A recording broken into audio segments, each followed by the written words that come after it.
हरिओम। तो हम लोग देख रहे थे कि अर्जुन को भगवान कृष्ण वो साधना की अंदर की बातें समझा रहे थे, जिसमें कह रहे हैं सब प्राणी इस प्रकार जागृत होकर प्रकृति से विवश होकर अविद्या रूपी रात्रि के आने पर अचेत हो जाते हैं। जैसे रात्रि आती है तो हम सोते हैं, स्वाभाविक। वे नहीं देख पाते कि उनका लक्ष्य क्या है। दिन के प्रवेश काल में वो पुनः जागृत हो जाते हैं। जब तक बुद्धि है तब तक इसके अंतराल में विद्या विद्या का क्रम चलता रहता है। ये विद्या और अविद्या का क्रम चलता रहता है जब तक बुद्धि है। दिन रात का क्रम, ये खेल चलता रहता है जब तक बुद्धि है। उस नित्य को जानने के बाद ये बुद्धि मिट जाती है। और बुद्धि फिर नहीं रह जाती है। वो बुद्धि उस नित्य का प्रसारण केंद्र बन जाती है, उसके लिए काम करने लगती है। अभी जो हम सोच विचार करते हैं, अच्छे बुरे का ख्याल करते हैं, बहुत सारी चीजें होती हैं, वो बुद्धि के कारण होता है। बुद्धि प्रमुख, बुद्धि प्रधान है। हम सभी मनुष्य हैं, बुद्धि प्रधान है। कहीं न कहीं ये बुद्धि ही हमारे लिए विघ्न है, बाधा है। एक तो ब्रह्म अर्थात बुद्धि अव्यक्त है, वो ब्रह्म अव्यक्त है। इसकी तुलना उस बुद्धि से किए हैं। इंद्रियों से दिखाई नहीं पड़ता है और इससे भी भरे सनातन अव्यक्त भाव है। क्या है? सनातन भाव, अव्यक्त भाव है। इससे भी परे सनातन अव्यक्त भाव है। आवाज ठीक है? जी गुरुजी, ये सनातन अव्यक्त भाव है, इसको बढ़िया से हमको समझा दीजिए। क्या है सनातन अव्यक्त भाव? भाव का मतलब क्या है? भाव मतलब होता है वो अनुभूति। हरि हरिओम। वो अनुभूति जो हम अपने शरीर पर अनुभव करते हैं, जो भावित होती है, जो नित्य प्रति क्षण हो रही है, जो सच्चाई है, या कहे जो ईश्वर है, जो ब्रह्म है, या कहे तो धर्म है। जैसे बर्फ है ना, बर्फ का धर्म क्या है? शीतल होना, शीतल करना। तो बर्फ में क्या भावित हो रहा है? बर्फ का भाव क्या है? समझ पा रहे? बर्फ का भाव क्या है? शीतलता है। और बर्फ में शीतलता का अभाव नहीं हो सकता है। हो सकता है क्या? बर्फ में कभी शीतलता का अभाव होगा? कदापि नहीं होगा। अगर बर्फ में शीतलता का अभाव है तो वो बर्फ नहीं है।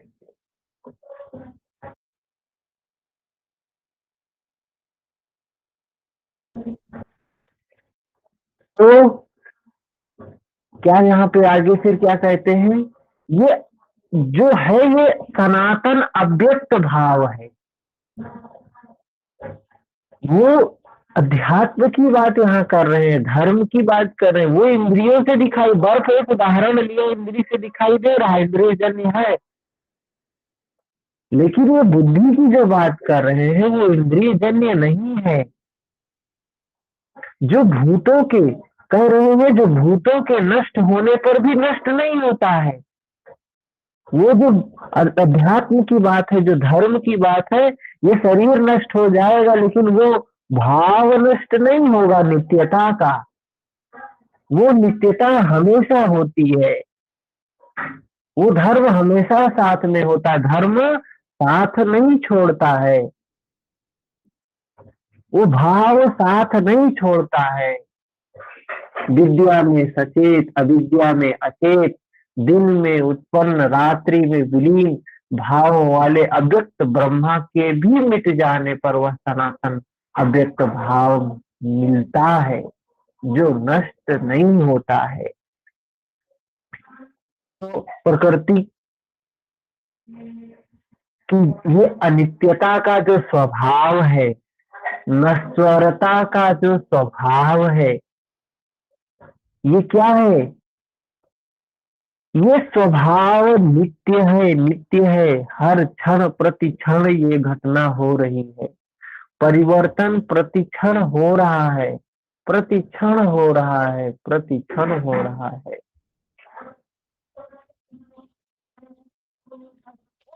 वो कभी नष्ट नहीं होता है। ये जो परिवर्तन हो रहा है ये हर क्षण हो रहा है, ये कभी नष्ट नहीं होगा। नष्ट होने का स्वभाव नित्य है, ये कभी नष्ट नहीं होता है। बुद्धि में होने वाले उन दोनों उतार चढ़ाव जब मिट जाते हैं, जब ये उत्पत्ति और नाश ये दोनों समाप्त हो गया, सिर्फ क्या रह गया? सिर्फ वो नित्य दिखाई देने लगे। जो ये अनित्यता का नित्यता है ये दिखाई, सिर्फ यही दिखाई देने लगे। अरे वो सनातन भाव मिलता है, वो सनातन पता चलता है, वो नित्य। सनातन मतलब क्या है? जो शाश्वत है, जो सत्य है, जो नित्य है, जो परम सत्य है, जो ईश्वर है, जो ब्रह्म है, जो धर्म है, कुछ भी कह लो आप कुछ भी कह लो, हाँ?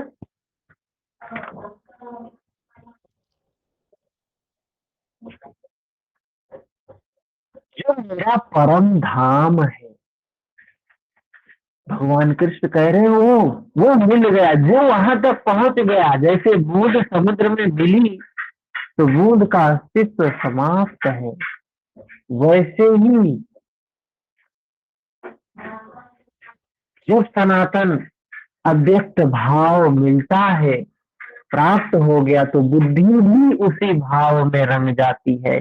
जब वो सर्वत्र, जैसे बूंद समुद्र में मिलती है तो बूंद का अस्तित्व समाप्त हो जाता है, वैसे ही जब दर्शन करते करते, दर्शन ही है माध्यम मुक्ति का, इसीलिए दर्शन की संकल्पना चली हमारे यहाँ। दर्शन करते करते वो भाव प्राप्त हो गया, क्या कि ये कुछ उत्पन्न हो रहा है, कुछ नष्ट हो रहा है, कुछ उदय हो रहा है, कुछ अस्त हो रहा है। अब ये दोनों समाप्त हो गया, उदय अस्त दिखना समाप्त हो गया। अब क्या दिख रहा है? ये जो उदय और अस्त होने की जो प्रक्रिया है, उत्पन्न होना और नष्ट होने की प्रक्रिया है, इसमें कोई परिवर्तन नहीं है। इस प्रक्रिया में कोई परिवर्तन नहीं। ये प्रक्रिया तो नित्य है, शाश्वत है, सनातन है। उसको जानने से व्यक्ति उसी में स्थित हो जाता है।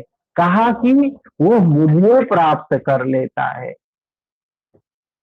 तो बुद्धि भी उसी के अनुरूप हो जाती है। बुद्धि में ये जो नश्वर चीजों के प्रति आसक्ति है, मोह है, ये सब कुछ समाप्त हो जाता है। और तो और जो ये भेदभाव है ये भी समाप्त हो जाता है। कह रहे हैं उसी भाव को धारण कर लेती है, ये उसी की नित्यता को धारण कर लेती है, इसलिए वह बुद्धि स्वयं तो मिट जाती है, उसके स्थान पर सनातन अव्यक्त भाव ही शेष बचता है। वो जो नित्य है, जो शाश्वत है, जो सनातन है, सिर्फ वही शेष बचता है, बाकी चीजें तो समाप्त हो जाती हैं। फिर 21 नंबर में बताया उस सनातन अव्यक्त भाव को अक्षर अविनाशी कहा जाता है, उसी को परम गति कहते हैं, वही मेरा परम धाम है, उसी को परम गति कहते हैं, वही मेरा परम धाम है, जिसे प्राप्त होकर मनुष्य पीछे नहीं आते, उनका पुनर्जन्म नहीं होता है। जिसने संपूर्ण प्रकृति में सिर्फ जो नित्यता तक पहुंच गया, जो ये उत्पन्न और नष्ट के स्वभाव से परे चला गया, अब उसके लिए कैसा विघ्न। हाँ, जो सिर्फ नित्य को देख रहा है और जन्म मृत्यु के परे चला गया, कह रहे हैं वो मेरा परम धाम है, वही जिसे प्राप्त हो गया वो उसका अब जन्म नहीं होगा। इस सनातन अव्यक्त भाव की प्राप्ति का विधान बताते हैं।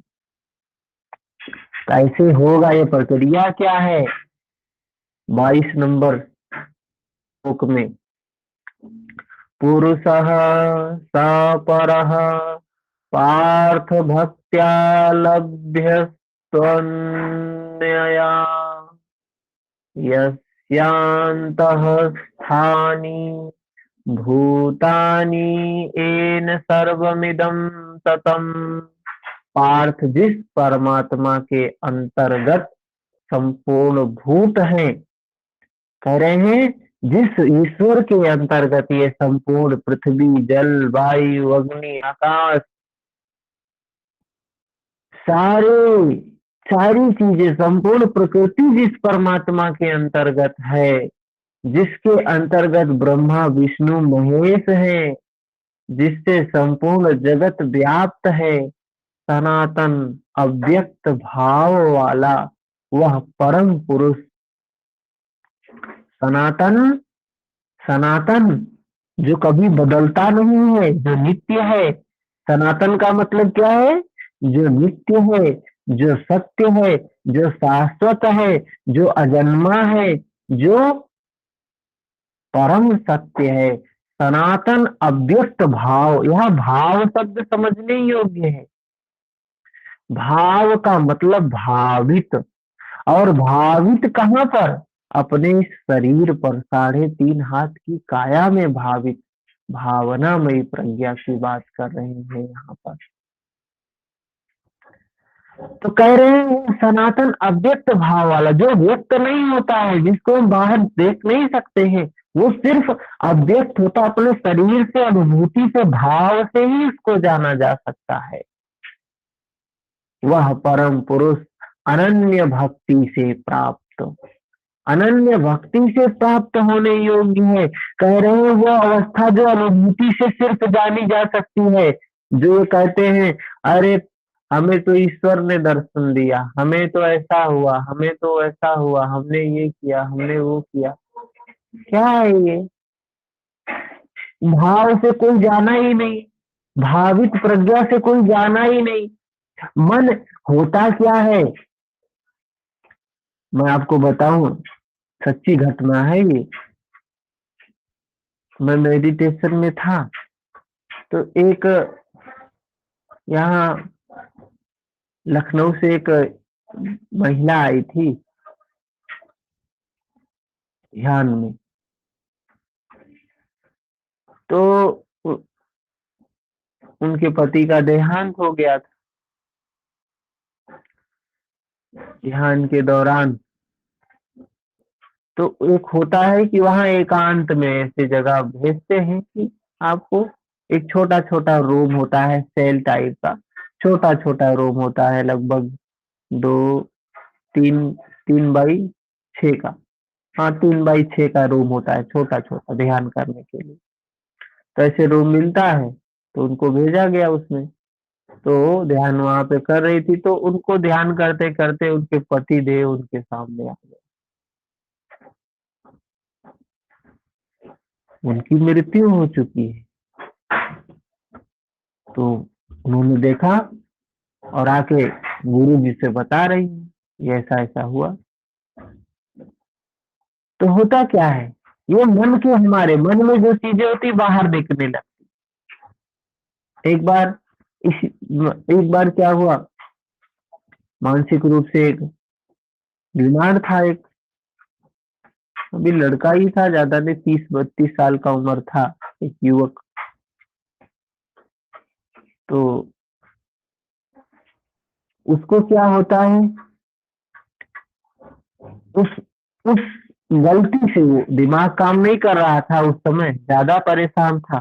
तो उस जहाँ सेल बनी होती है, उसमें ढेर सारे कमरे ऐसे बने होते हैं, लगभग 100 की संख्या में कमरे हैं ऐसे। उसमें वो चला गया अंदर, पहली बार कभी गया भी नहीं था। वो घंटों उधर ही घूमता रहा, घूमता रहा, घूमता रहा। किसी ने देखा तो बताया मुझे, गुरुजी को बताया, गुरुजी ने मुझे बताया, जाके देखो उसे क्या कर रहा है वहाँ। तो मैं गया तो ये एकदम अचेत अवस्था में, बिल्कुल अनकॉन्शियस अवस्था में, जैसे कोई व्यक्ति ड्रिंक करके, फुल ड्रिंक करके शराब पीकर चले और बोले, वैसे ही ये चल रहा था, बोल रहा था। तो हम लोग बचपन में खेल खेलते थे लुका छिपी का, तो जैसे वो ऐसे खेल खेल रहा अंदर में। हमने कहा क्या कर रहे हैं, तो देखा तो बोल रहा है, यहाँ हमारे घर के सारे बच्चे इधर ही है, सारे लोग इधर ही है। उसको सारे लोग उधर दिखाई दे रहे हैं। तो हमने कहा चलिए आप बाहर चलिए, बाहर लेके आए। तो वो उसको पैर, जैसे हम लोग मंदिर में जाते हैं, पैर रखते हैं, नमस्कार करते हैं, निकलने के बाद ऐसे नमस्कार कर रहा है। तो हमें लगा कि हो सकता है कोई दुर्घटना हुई हो जिसमें सारे लोगों का देहांत हो गया हो। तो उसको ये सारे लोग यहाँ दिखाई दे रहे हो, तो गुरुजी ने उसको हमें दे दिया कि आप इसकी देख रेख करो, इसको अपने साथ रखो। तो बहरहाल वो 1-2 दिन में सही हो गया फिर। तो जब वो सही हो गया तो हमने पूछा क्या स्थिति है, तो वो बताया सारी घटना। तो होता क्या है, हमारे मन में जो चीजें होती हैं वो बाहर दिखाई देने लगती,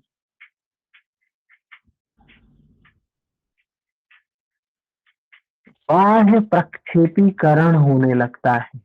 हमने ईश्वर की भी एक संकल्पना बना ली अपने मन में, हमारे मन में एक ईश्वर भी बन के बैठा है, हमने एक ईश्वर भी मन में बैठा रखा है। और वो ईश्वर जैसे ही कहीं शब्द शब्द आता है ईश्वर, बस उसी की मूर्ति दिखाई देने लगती है। और कोई मुसलमान है, उसके सब कान में जैसे पड़ेगा ईश्वर, उसका ईश्वर उसे दिखाई देने लगेगा। कोई ईसाई है, उसके कान में जैसे पड़ेगा ईश्वर शब्द, तो उसे अलग ईश्वर दिखाई देने लगेगा। कोई क्रिश्चियन है, कोई बौद्ध है, कोई जैन है, कोई कुछ है, कोई यहूदी है, तो जिसके जिसके मन में जो जो मूर्ति बन के बैठी हुई है, उसको वो शब्द कान में पड़ने के बाद वही वही मूर्ति दिखाई देती। एक चीज बताइए, ईश्वर तो सत्य है, ईश्वर तो शाश्वत है, ईश्वर तो सनातन है, ईश्वर तो नित्य है। तो जब वाकई में अगर हम ईश्वर को देख रहे होते, तो सारे लोग एक ही ईश्वर को देखते ना, एक ही ईश्वर को देखते ना।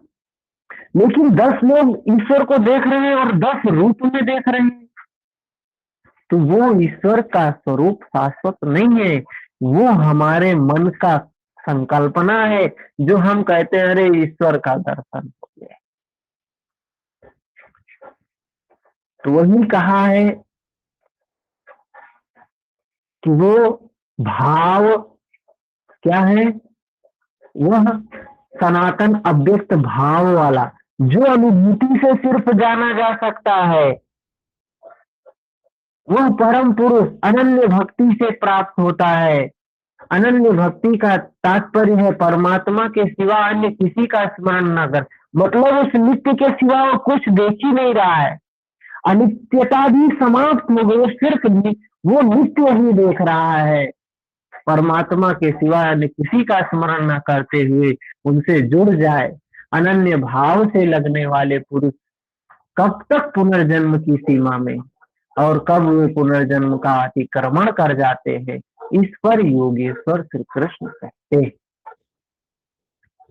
कब वो उस सीमा को प्राप्त करते हैं, उस अनन्य भाव से लगने वाले पुरुष कब तक पुनर्जन्म की सीमा में है, मतलब कहने का है कि कब तक वो पुनर्जन्म के बंधन में बंधे रहेंगे, ये जन्म मृत्यु के बंधन में कब तक बंधे रहेंगे, कब वे पुनर्जन्म के बंधन से मुक्त होते हैं। भगवान कृष्ण यहाँ बता रहे हैं, कितना महत्वपूर्ण बात बता रहे हैं।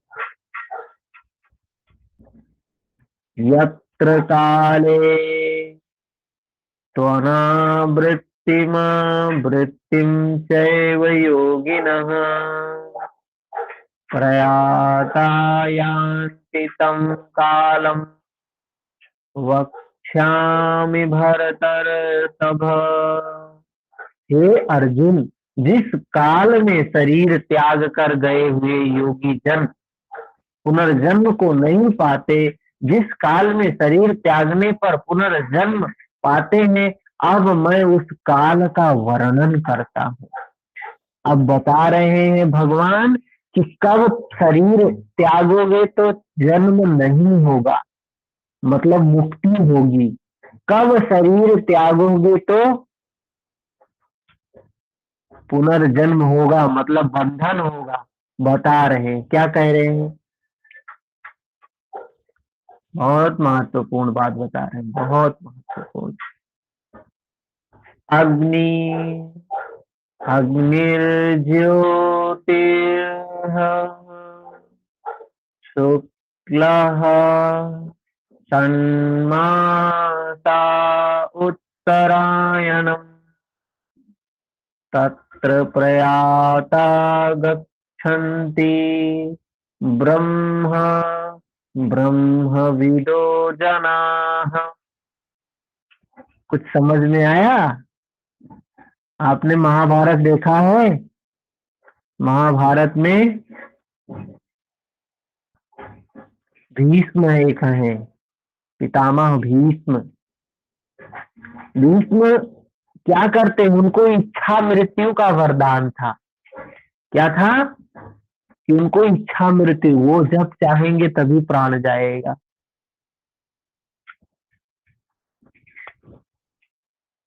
और वो वरदान क्यों मांगा था?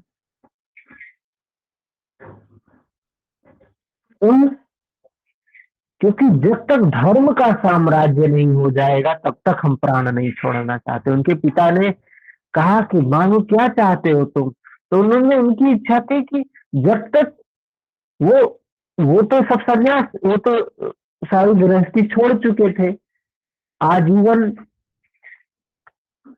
अविवाहित रहने का संकल्प किया। गुलशन जी हरिओम।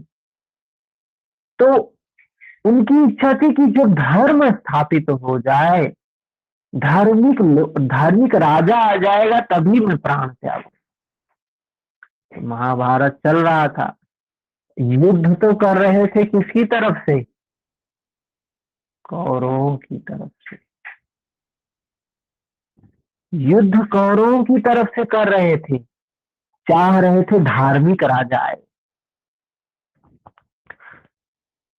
इच्छा मृत्यु का वरदान था। तो जब भगवान कृष्ण, भगवान सामने खड़े हैं, पांचों पांडव सामने खड़े हैं, तो प्राण त्यागने का वो समय निर्धारित करते हैं जब सूर्य उत्तरायण होंगे तब।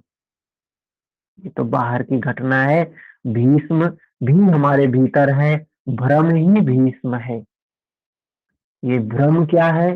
भीष्म है जो अंतिम तक जीवित रहता है। भ्रम रूपी भीष्म जो पितामह है। भ्रम है तभी सारे विकार हैं। मोह है, क्रोध है, ये भ्रम जैसे मिटता है मोह भी समाप्त हो जाता है। इसीलिए अर्जुन दुर्योधन कहता है ये पितामह की रक्षा करो।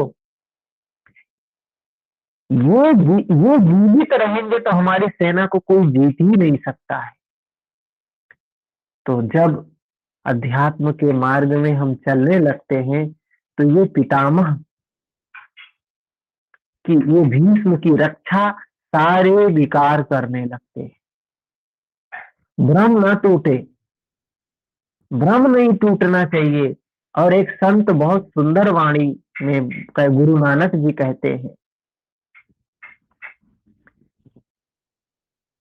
ध्यान नहीं आ रहा क्या है, कटे न भ्रम की खाई रे, ऐसे करके बोलते हैं। जन नानक, ऐसे करके बोलते हैं कि नानक जान गया। जन नानक, गुरु नानक कहते हैं नानक जान गया तो कहता है मान मत तू ही जान। और बिना जाने ये भ्रम, ये भीष्म, ये भ्रम की खाई कटती नहीं है। गुरु नानक बोल रहे हैं, संत हैं, अनुभूति की बात बोल रहे हैं, भावना की बात बोल रहे हैं। तो क्या कह रहे हैं, समझा जाए यहाँ पे गीता में।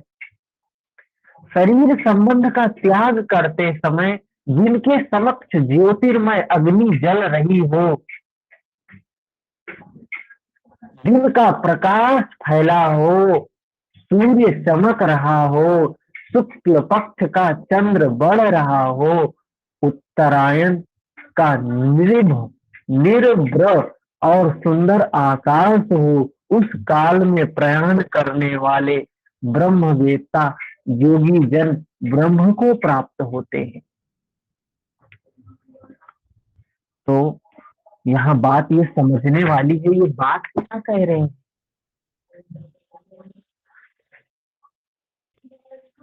महत्वपूर्ण है कि कब शरीर छोड़ा जाए तो क्या प्राप्त होगा। मुक्ति कब शरीर छोड़ोगे तो मिलेगी, बंधन कब शरीर छोड़ोगे तो मिलेगी।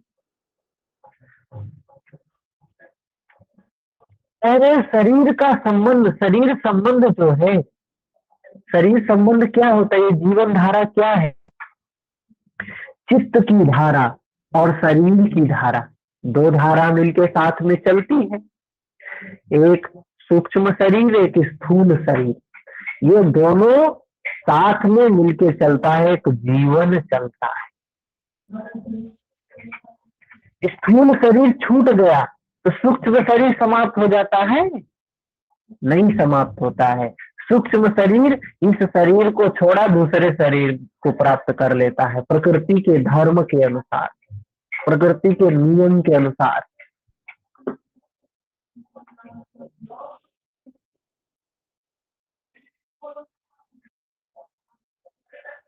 एक उदाहरण लेते हैं, अपना ही उदाहरण हम बनाए, ध्यान में आया। हम लोग गंगा देखते हैं ना, पानी, पानी बह रहा है, पानी बह रहा है, पानी बह रहा है, देखते हैं ना। तो पानी बह रहा है, गंगा में क्या है, तो हमको तो पानी ही पानी दिखाई देता है, पानी के सिवा और कुछ ध्यान नहीं देते हैं। कहाँ गए थे, गंगा जी गए थे, स्नान किए, गंगा जल लेके आए। जब गंगा बह रही है तो उसमें आपको पानी दिखाई दे रहा है, स्थूल रूप में पानी दिखाई दे रहा है। और गंगा में प्रवाह है, प्रवाह है, बह रही है, बह रही है, बह रही है। आपको दिखाई दे रहा है गंगा हर क्षण बह रही है, किसी क्षण रुकती नहीं है। दिन रात 24 घंटे 60 मिनट हर सेकंड प्रति क्षण गंगा बह रही है, बह रही है। ये बहाव क्या दिखाई दे रहा है कि गंगा बह रही है।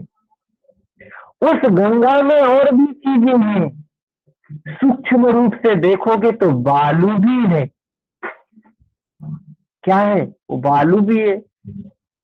सिर्फ पानी नहीं, उसके साथ में अंदर में बालू भी बह रहा है, और भी कुछ चीजें हो सकती है, कुछ तत्व और भी हो सकते हैं, सूक्ष्म तत्व। ऐसे ये शरीर में हमारा एक स्थूल शरीर जो हमें दिखाई दे रहा है, एक सूक्ष्म शरीर है। स्थूल शरीर समाप्त हो गया, सूक्ष्म शरीर समाप्त नहीं होता है, दूसरे शरीर से जाके जुड़ गया। दोनों शरीर में वही प्रकृति का नियम काम कर रहा है, जो शाश्वत सनातन जो धर्म है वो दोनों शरीर पे काम कर रहा है, स्थूल पे भी सूक्ष्म पे भी। स्थूल शरीर जैसे देखिए जन्म होता है, गर्भ में आता है, शिशु के रूप में, नवजात के रूप में जन्म लेता है, जन्म के बाद धीरे धीरे बढ़ता है, बढ़ते बढ़ते युवा होता है, प्रौढ़ होता है, वृद्ध हो जाता है। ये तो परिवर्तन हमें स्थूल रूप में दिखाई दे रहा है कि शरीर में ये परिवर्तन, और प्रतिक्षण ये परिवर्तन परिवर्तन परिवर्तन हो रहा है, हो रहा है। लेकिन हमारे चित्त में भी वही परिवर्तन हो रहा है, प्रतिक्षण परिवर्तन, प्रतिक्षण परिवर्तन, प्रतिक्षण परिवर्तन। तो ये दोनों सूक्ष्म शरीर और स्थूल शरीर दोनों साथ में चलते हैं, और जिसका अलगाव कब होता है, जब ये स्थूल शरीर कहता है अब हम चलेंगे नहीं तुम्हारे साथ, अब हम चलने के योग्य नहीं, अब हम पुराने हो गए हैं, रुक जाता है। तो नया शरीर, ये सूक्ष्म शरीर जाके नए शरीर के साथ में जुड़ जाता है, वहां से अपनी यात्रा शुरू कर देता है। जो लोग आत्महत्या करते हैं, क्या होता है समझे, जो व्यक्ति समझ गया कि ये शरीर तो मात्र खिलौना है, शरीर मात्र साधन है, दुख तो मन के कारण है, उस चित्त के कारण है, इस शरीर को हमने कष्ट दे दिया, इस शरीर को हमने छोड़ दिया, दूसरे शरीर में जुड़ जाएगा, वहां जुड़ेगा तो वहां भी दूसरे शरीर में जुड़ेगा, तो वहां भी वो चीजें क्या होंगी,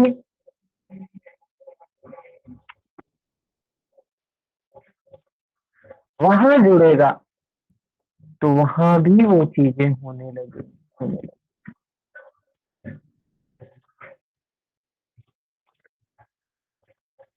वही दुख, वही कष्ट, वही विघ्न उससे ज्यादा मात्रा में आने लगे।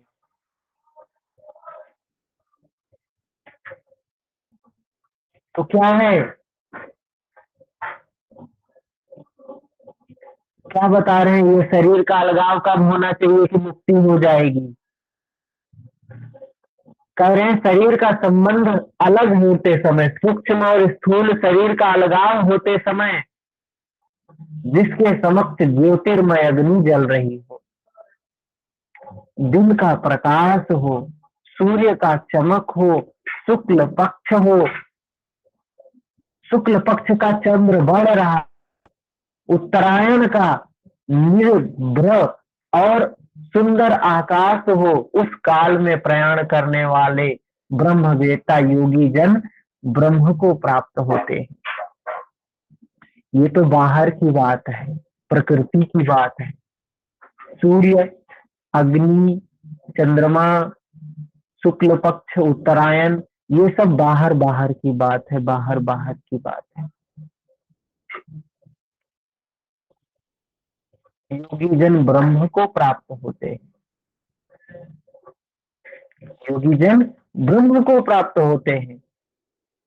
कह रहे जो प्राण छोड़ते समय मतलब प्रकाश ही प्रकाश हो, होश ही होश हो, अवेयरनेस ही अवेयरनेस हो, पूर्ण सजगता हो, जैसे चंद्रमा की रात्रि में हमको साफ दिखाई देता है,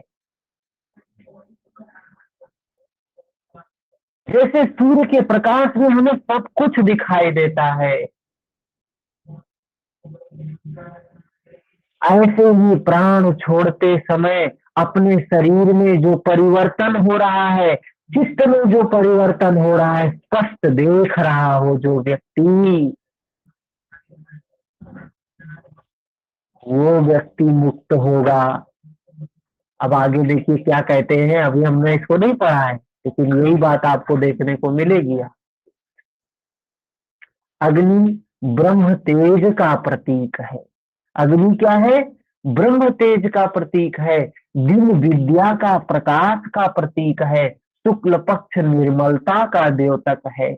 मतलब जिसका चित्त निर्मल हो, जो पूर्ण होश हवास में हो, जो अवेयर हो के मृत्यु।